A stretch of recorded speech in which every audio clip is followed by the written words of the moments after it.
Hey guys, my name is Nathan Conover. I'm over at Nexus Youth and Family Services, and today I just wanted to give you guys a little bit of information about cyberbullying during this pandemic.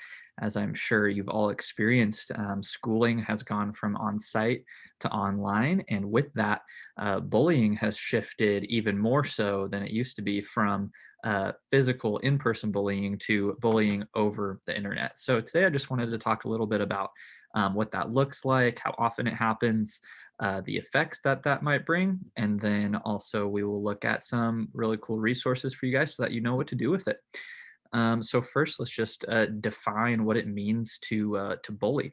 Bullying is a form of aggressive behavior in which someone intentionally and repeatedly causes another person injury or discomfort. Bullying can take the form of physical contact, words, or more subtle actions. So bullying is just the overall umbrella term, but cyberbullying is the specific one we're looking at today.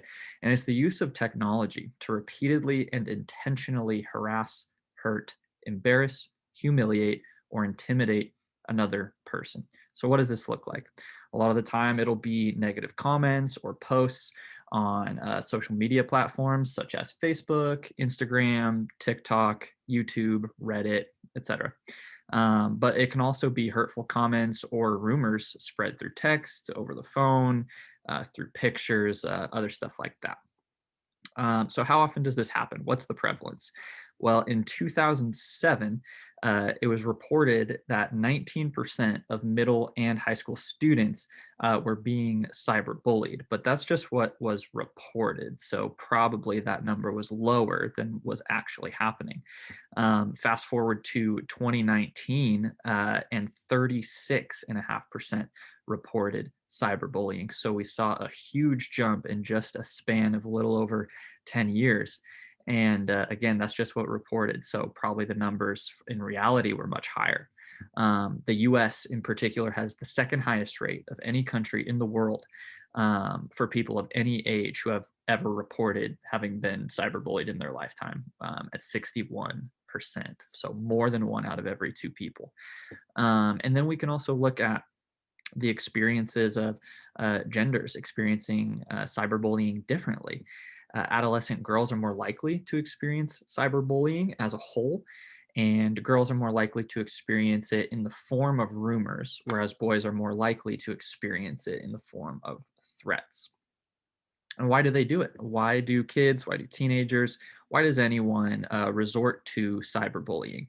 One reason could just be a lack of empathy.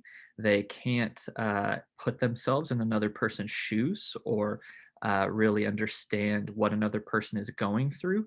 And so they just don't think all those things through as they're saying their hurtful comments. Maybe they don't know how to deal with their own pain.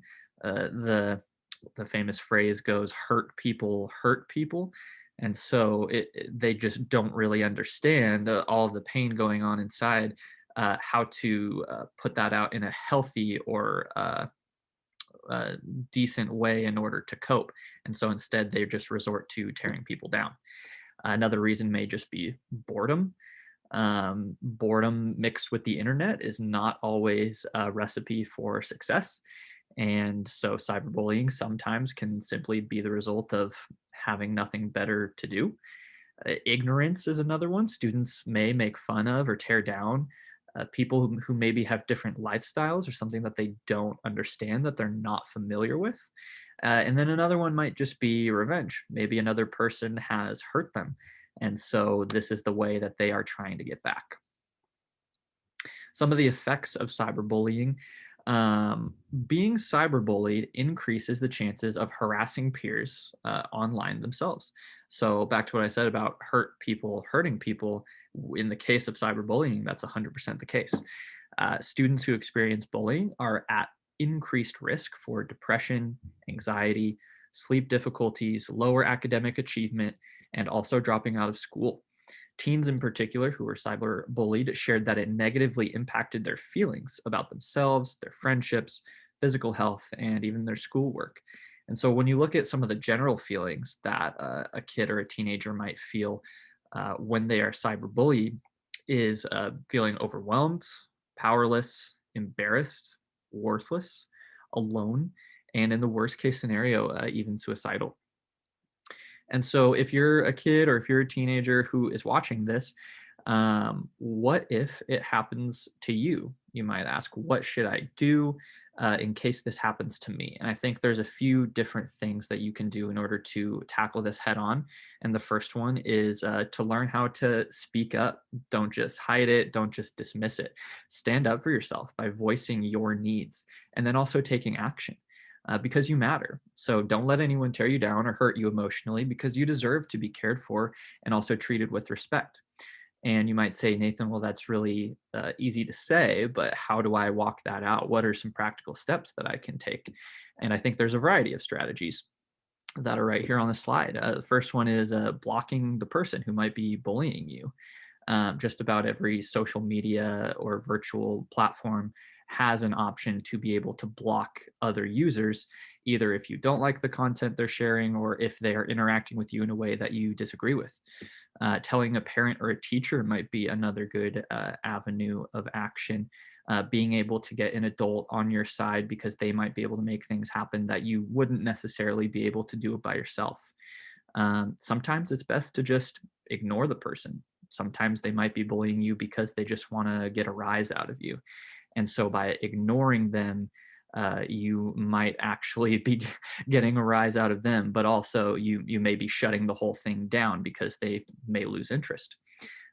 Reporting it to the website or app, just like the blocking feature, you can essentially report any content that you believe to be detrimental or offensive. Taking a break for the device. Sometimes it's best to set the laptop down, set the tablet down, set your phone down, and just take a walk, take a breather, go do something else, take your mind off it. Sometimes you just don't need to be on the internet and just be on the receiving end of all that negativity. And then, of course, if someone is genuinely threatening you, threatening your safety, you can absolutely and should report it to the police.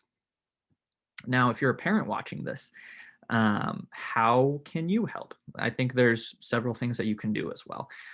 Firstly, before they even get the technology, you should start the conversation about the technology that they're going to have. When they're only a click away from so many different things that can be very, very negative, very, very detrimental, it's important that you kind of preempt that either by telling them about all the different things that they may be seeing or may need to avoid. And then also by establishing online boundaries for your kids. As their caregiver, as their guardian, you make the rules in the house. And so if you think that they only need, 1 hour of screen time a day, then there you go. You can establish that boundary for your kids. You say, when you get home from school, maybe you get an hour of video games and then you help me with dinner.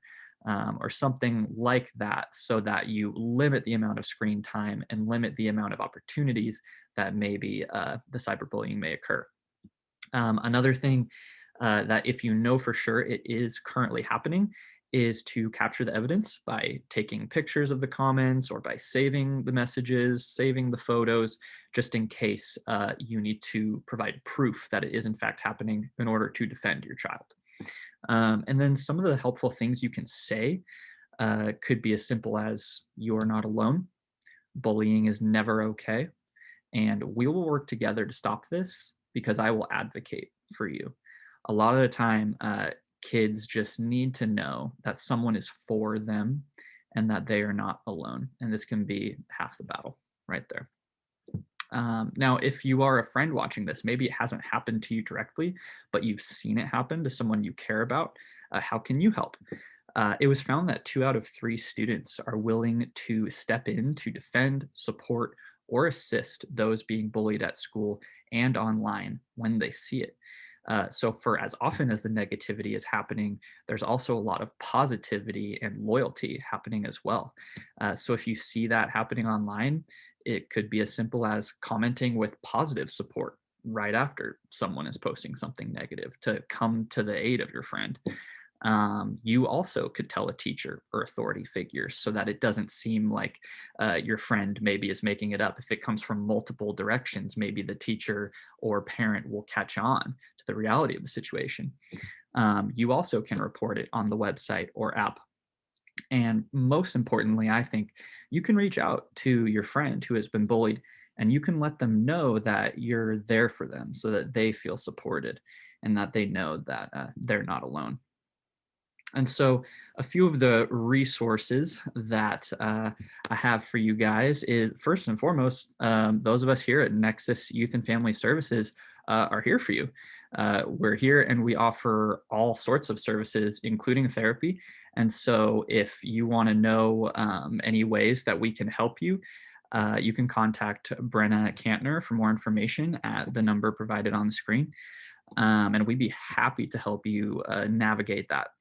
Another resource that I have is called Reword, which is a really cool online tool, parents, that you can put on a computer or a phone so that as a kid is typing something into a search engine or into a posting forum, it's an app that crosses out negative words and statements and insults with a red line. And it doesn't stop them from posting it, but it gives them pause so that they have to think and kind of see visually all the negative things that might be in what they're saying so that you can help them learn how to communicate with respect. Another great website is just pacer.org. It has really helpful information and statistics for parents and teachers. A lot of statistics that I used in this presentation, even. Another one is stompoutbullying.org, which offers a really helpful help chat line that they could call in case they need someone to talk to. And then lastly, we have stopbullying.gov, which just has a ton of resources for kids, adolescents, parents, and teachers. And it's broken down by age group so that you can see it in all the different categories. So hopefully this was helpful to you guys to learn a little bit more about cyberbullying and especially how to help your kids and teenagers if they're going through that. So hope you found this helpful and see you next time.